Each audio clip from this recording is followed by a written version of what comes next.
Hi friend, आज हम लोग देखेंगे मैथ्स के सीरीज में। मैथ्स का पहला क्वेश्चन क्या है? मैथ्स का पहला क्वेश्चन देखिए, पढ़ेंगे। एक त्रिभुज का कोण 2x डिग्री, दूसरा कोण 3x डिग्री माइनस 8 डिग्री और तीसरा कोण 5x डिग्री माइनस 12 डिग्री है। त्रिभुज के सबसे बड़े कोण की माप क्या है? तो हम लोग जानते हैं angle A plus angle B plus angle C, तीनों कोणों का योग होता है 180 डिग्री। हमको यहाँ पर तीनों कोण कितना दिया हुआ है? 2x degree plus 3x minus 8 degree, 3x degree minus 8 degree plus 5x degree minus 12 degree equal to कितना दिया होता है? 180 डिग्री हम लोग जानते हैं। तो 2x degree plus 3x degree minus 8 degree plus 5x minus 12 degree equal to 180 degree. अब अगर इसको हम लोग हल करते हैं तो क्या होता है? 2x plus 3x, 3x plus 5x, 2 plus 3 5, 5 plus 5 10, 10x degree. उसके बाद माइनस 12 माइनस 8, माइनस 12 और माइनस 8 कितना हो जाएगा? Minus 20 degree equal to 180 degree. अब अगर हम लोग बात करें 10x degree, sorry 10x degree equal to 180 degree, इधर 20 डिग्री जो है मेरा माइनस में है, इधर प्लस में हो जाएगा 180 डिग्री प्लस 20 डिग्री।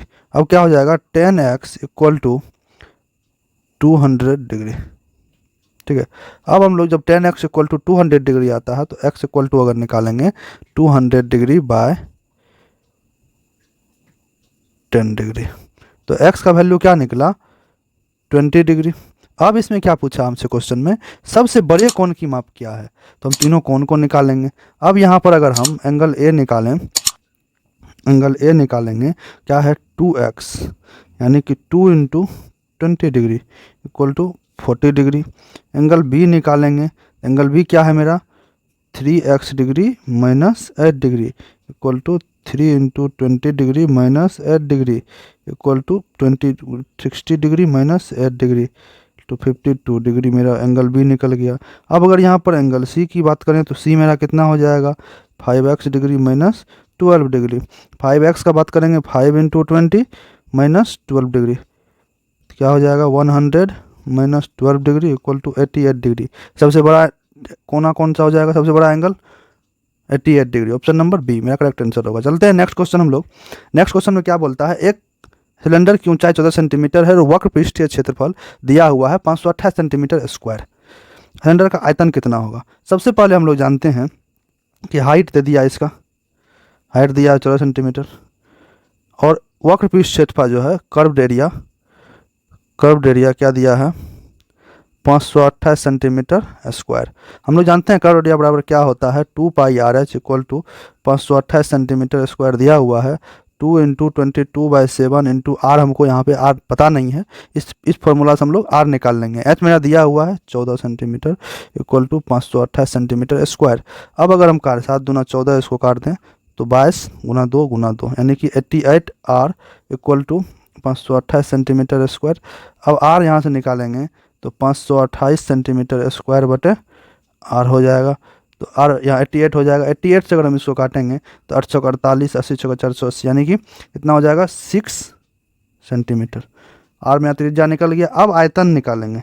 हम लोग जानते हैं आयतन बराबर यहाँ पर क्या हो जाएगा?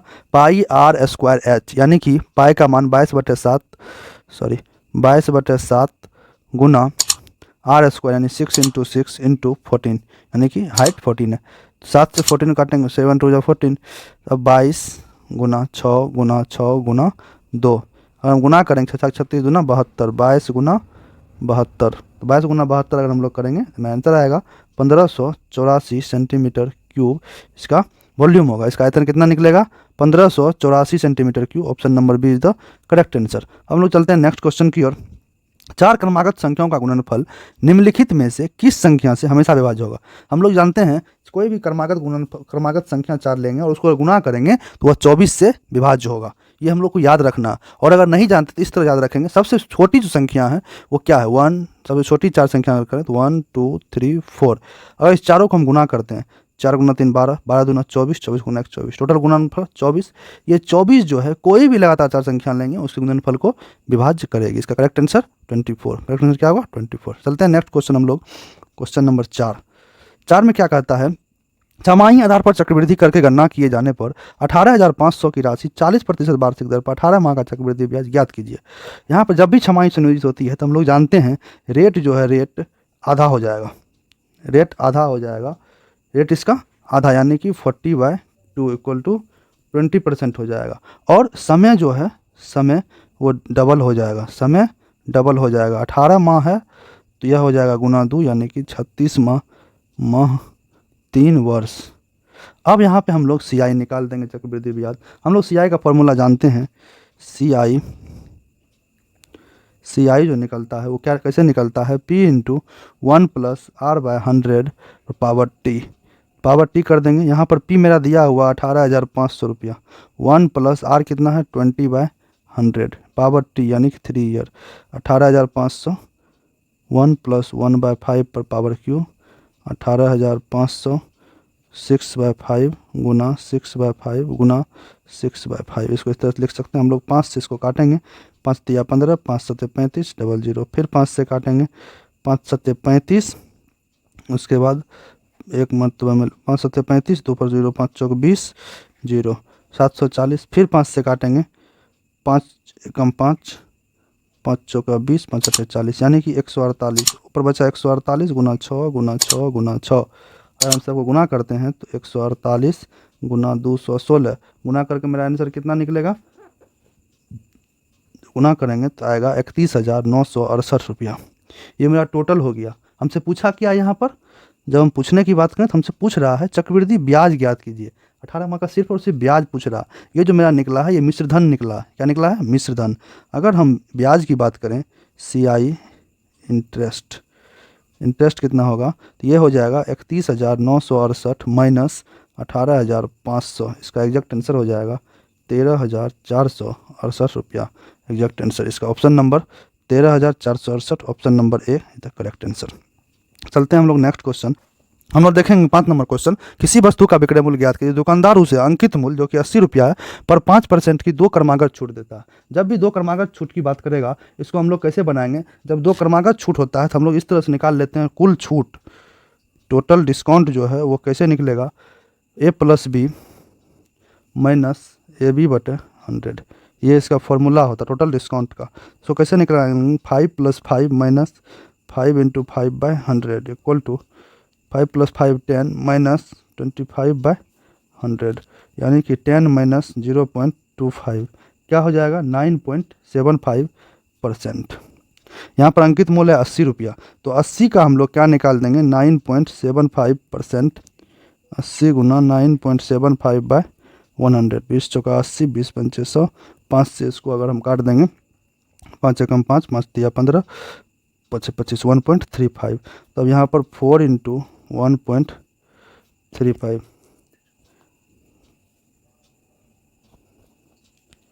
7.80। तो इसमें हमसे क्या पूछा है, 2 क्रमागत छूट विक्रय मूल्य ज्ञात कीजिए। तो 80 माइनस ये तो मेरा छूट हो गया। तब अगर रेट पूछेगा SP सेलिंग प्राइस तो क्या हो जाएगा 80 माइनस 7.80 यानी कि 72.20 आंसर होगा।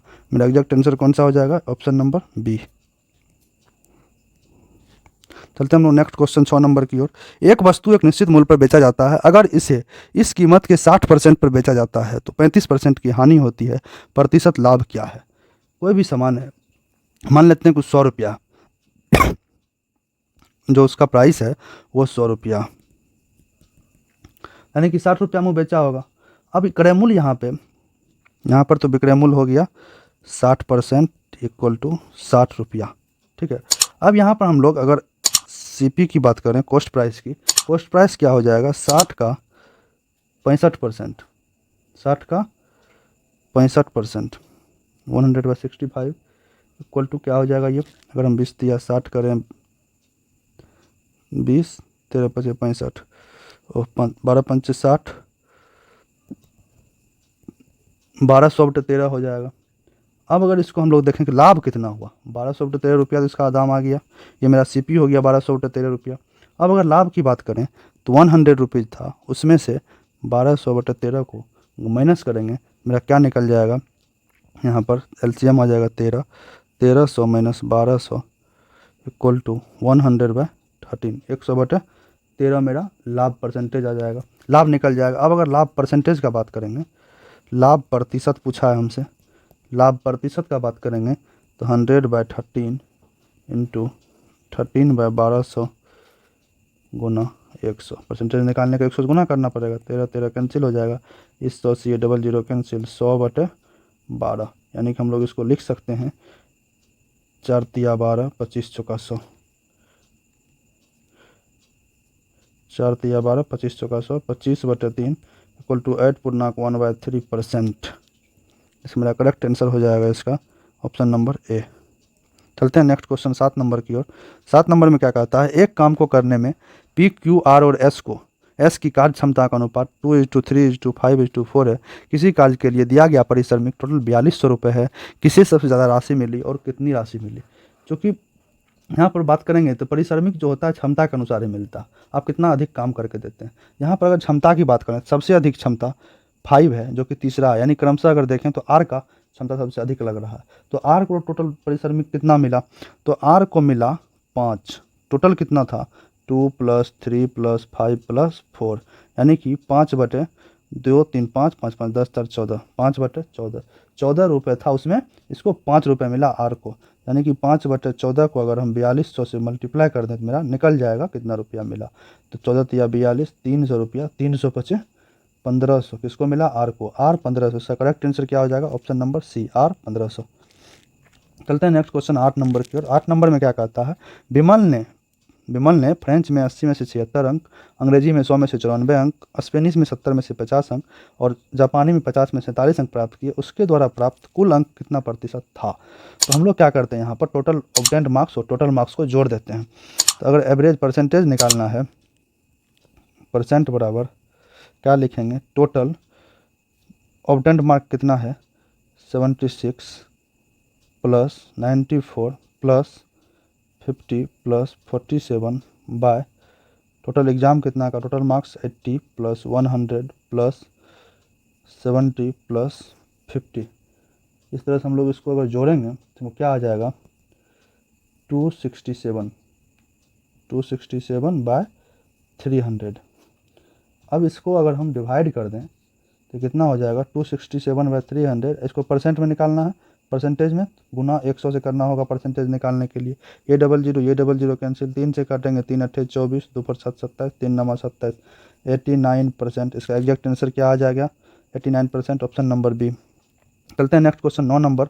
9 नंबर क्वेश्चन क्या कहता है, उन संख्याओं का गुणनफल ज्ञात कीजिए जिसका एलसीएम 8777 और एचसीएफ 1 है। हम लोग जानते हैं दो संख्याओं का गुणनफल होता है, दो संख्या का गुणनफल क्या होता है, एलसीएम गुना एचसीएफ। यहाँ पर दो संख्या का गुणनफल पूछ रहा है, यहाँ पर क्वेश्चन में थोड़ा एरर है। यहाँ पर पूछा गया था उन दो संख्याओं का गुणनफल, उन दो संख्याओं का गुणनफल ज्ञात कीजिए। तो कोई भी दो संख्या का गुणनफल होता है एलसीएम और उसके एलसीएम और एचसीएफ का गुणनफल, एलसीएम और एचसीएफ का गुणनफल। तो यहाँ पर हमको एलसीएम दिया हुआ 8777 और एचसीएफ दिया हुआ है 1। तो हम लोग ये दोनों को गुना कर दें तो उन दो संख्या का गुणनफल भी निकल जाएगा, हमसे वही पूछ रहा। मेरा करेक्ट आंसर क्या हो जाएगा 8777, ऑप्शन नंबर ए। चलते हैं नेक्स्ट क्वेश्चन और आज का लास्ट क्वेश्चन 10 नंबर को देखते हैं क्या बोल रहा। समान राशि पर 2 वर्षों में प्राप्त चक्रवृद्धि ब्याज और साधारण ब्याज का अंतर 80 रुपये है। यदि ब्याज दर 4% वार्षिक हो तो निवेशित राशि की गणना रुपया में कीजिए। यहाँ पर बोला क्या है कि कोई भी राशि है, राशि हमको पता नहीं है, उसके साधारण वर्षों पर 2 वर्ष में सीआई और एसआई का अंतर 80 रुपये का आ रहा। यहाँ पर हम लोग सबसे पहले ये देखेंगे 4% के दर से 2 वर्ष में सीआई, 2 वर्ष में पहले एसआई कितना आएगा 4 × 2 8%, 2 वर्ष में सीआई कितना आएगा 4 + 4 + 4 × 4/100, यानी कि 8 + 16/100, 8.16%। अब यहाँ पे अंतर अगर हम परसेंटेज का अंतर देखें तो परसेंटेज का अंतर आ रहा है 8.16 - 8.0 = 0.16% का अंतर आ रहा है। अंतर है कितना टोटल 80 रुपये का। तो अगर 0.16% 80 है तो 1% हो जाएगा 80 × 80/0.16। तो हम लोग यहाँ पर अगर देखेंगे तो 100% अगर इसका निकालेंगे 100% तो क्या निकलेगा 80/0.16 0.16 गुना 100, और पॉइंट को हटाएंगे तो यहाँ पर 2 जीरो ऊपर आ जाएगा।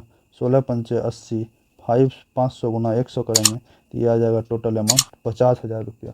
टोटल अमाउंट 50,000, मूलधन मेरा कितना निकला 50,000। यहाँ पर मूलधन की बात करें तो option number B 50,000 total answer हो गया मेरा।